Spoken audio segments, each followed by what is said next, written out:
helping you understand the truth. Because until we face the truth, we cannot go to the next level. How many of you want to be leaders? If you want to be a leader, raise your hand.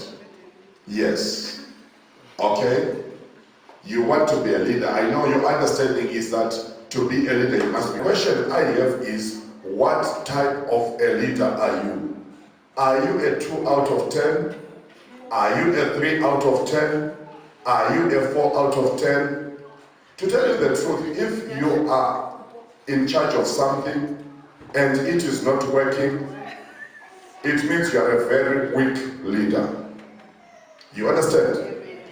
I don't care how many excuses you can put on my table and say, Pastor, you know, you don't understand. People, do you know what they do? You know how people act.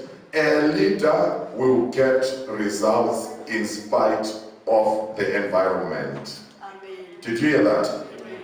I spent 9 years teaching at Center for Accounting Studies. And one of the things that I did is that when I arrived, my first year, I had very bad results. And I was called to the office of the rector. And I was told that if you want to continue in this place, you must produce results. I say, but you know, these students, they don't come to school. Yeah, these students, you know, some of them, they don't even have C or SC. I said a lot of excuses. My boss looked at me and said, as a lecturer, that you are a leader. You either have results or excuses. And he said, you are excused. And I walked out. From that day, my students started passing. My last 3 years at Center for Accounting Studies, I was having 100% success rate. You understand? 100%, 100%. So what am I saying? I am saying that if you want to be a leader, don't focus on excuses. Is that understandable? There is nothing that cannot work. People can go and blast Mount Tabakosil and build houses there. Do you understand? People have made roads in water. Do you understand? People have made railway lines under rocks. Do you understand? People have gone to Mars. People have gone to Jupiter, to Moon, to Pluto. You understand? Even though some say there is no oxygen, but people have gone there. Are we clear on that? So I want you to understand this thing, that when you are a leader, there are 2 things about you. How many things about you? 2. Number 1, you either have results or you have excuses. What do you want to have? If you want to have results, you must work. Is that understandable? So when you are a 5, it's not time to cry that I'm a 5. You must get information. Does that make sense? This is why I was showing you the leadership CDs, because they will teach you tricks in leadership. And when you get new information and you apply it, you are no longer a 5. Do you understand? Means you are moving to a what? To a 6. You get more other information pieces, you put them together, you are growing. Leaders, they grow daily.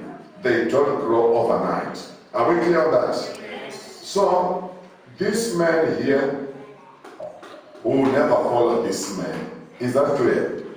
So I want you to know this. This is why as a pastor, I'm very passionate about this church studying, about this church reading, because you lead on the basis of information. Is that understandable? Where you have information, you lead. The 7 years ago, when we started this ministry, we are deliverance ministers practically, right? And the devil brought a lot of devil worshippers in the church. And they needed deliverance. And we did not know how to deliver them. Do you understand?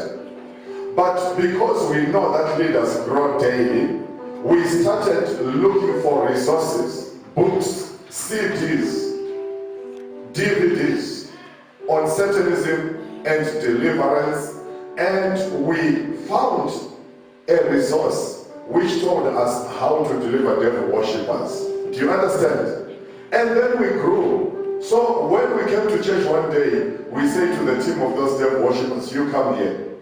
Bah! Within 2 minutes they were delivered. But this thing had spent us months. Do you understand? So if you want to grow, stop being comfortable where you are.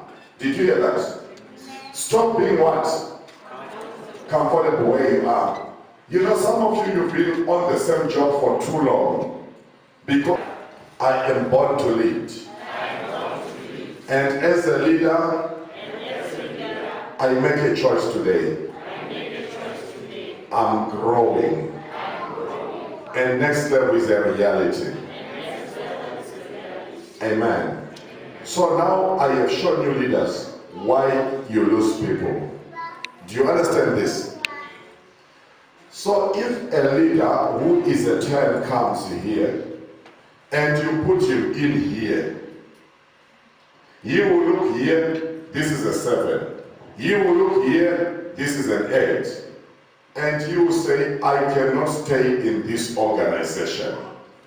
This is the reason why some people even leave churches. You understand? Because they say, okay, who is my leader? What are they? Are they a 9? Me, I'm a 10. A 10 cannot follow a what? A 9. And a 9 says, every leader has a ceiling. Is that understandable? It says every leader has a what? A ceiling is where you end. Is that understandable? But the good thing about being a Christian is that you can learn every day and you can grow every day. So I say that container is 1.5 liters again. So at any given time, if I'm holding that container, I am having 1.5 liters again. But if I want to increase the containers which I have, I will buy another one. Isn't that true? Now suddenly I have 3 liters instead of having 1.5 what? Liters. And now this is what capacity building does. This is what studying does. This is what reading does. It increases your what? Your containers. And therefore, when it has done that, technically this is now 3 liters. You see that? Now my lid is on what?